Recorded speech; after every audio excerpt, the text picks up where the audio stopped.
Alright, so let's continue adding parameters to our asset. In this video, I want to get our spine parameters promoted. That's the parameters for those 3 spine controls, 1, 2, and 3 that I want to get promoted up to our asset, as well as our spine stretchiness parameter that is down on our master control. So let's bring up and allow editing of contents of our asset, then bring up the type properties. I'm going to create a new folder. Let's collapse hips and shoulders for now and display transform and subnet. I'm going to create a new folder inside torso, and this is going to be our spine folder. And the first thing I want to do is promote up that spine stretchiness parameter from our master control. So jump over to from nodes. I'm going to hunt down our master control. There we go. Inside master control we have that spine stretchiness. I will make sure prefix, link name and label is turned off.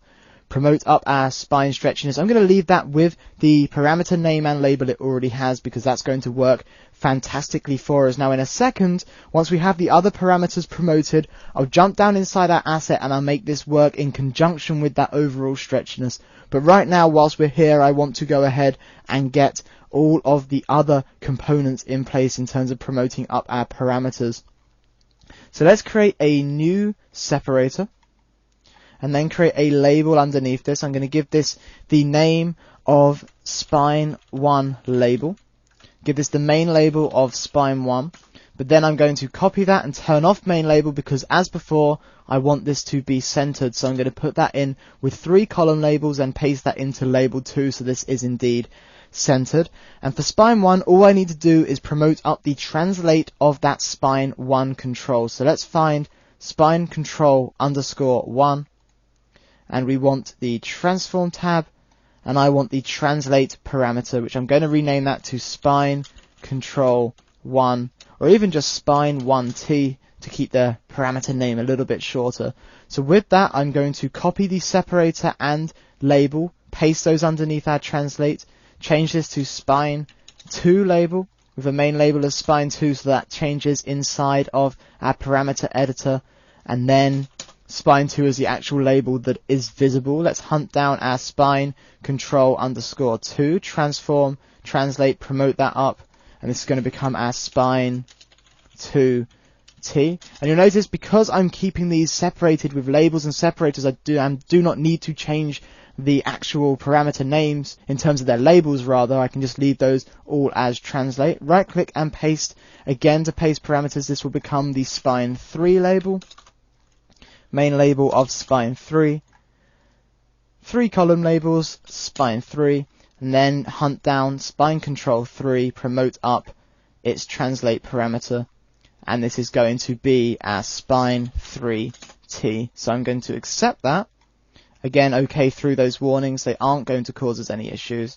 So now if we jump over to the spine tab, we can see that we have our spine stretchiness, spine 1, spine 2, and spine 3. So let's set up our spine stretchiness to work in conjunction with the overall stretchy lock. This is actually going to be very easy.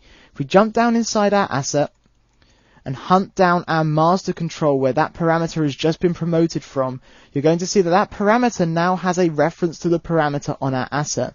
We know that goes from 0 to 1. We know when it's 0 we want no stretchiness, and when it's 1 we want full stretchiness.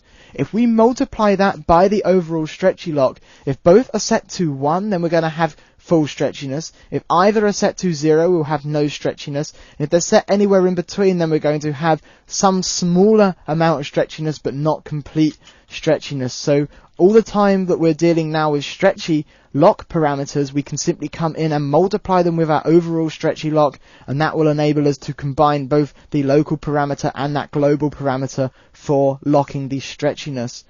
So I'm going to multiply that in by our overall stretchy lock and accept. So now if we jump up to our asset, I will right click and save operator type, right click and match the current definition.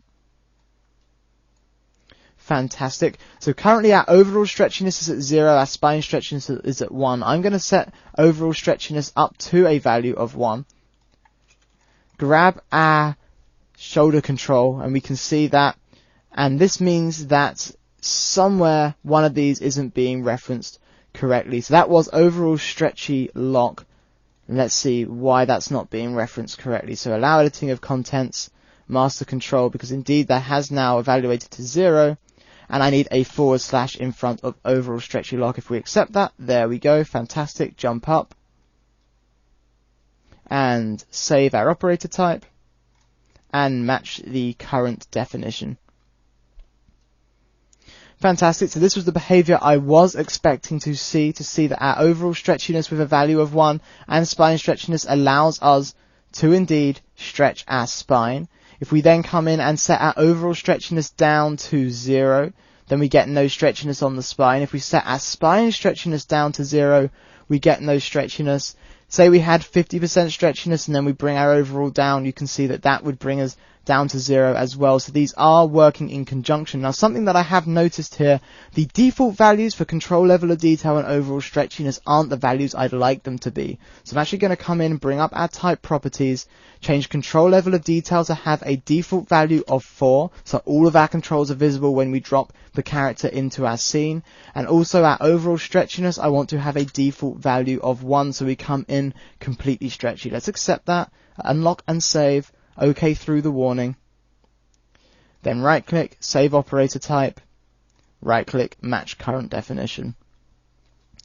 So whilst we're here, let's test that our spine controls indeed can work, as well as setting our attached shoulder control back to its default location. So if we grab our spine control, there we go, that is indeed translating, that control is also translating, and finally our bottommost control is also translating. So our spine controls are all functioning correctly, and with that, that is going to conclude this video. Thanks a lot, everyone.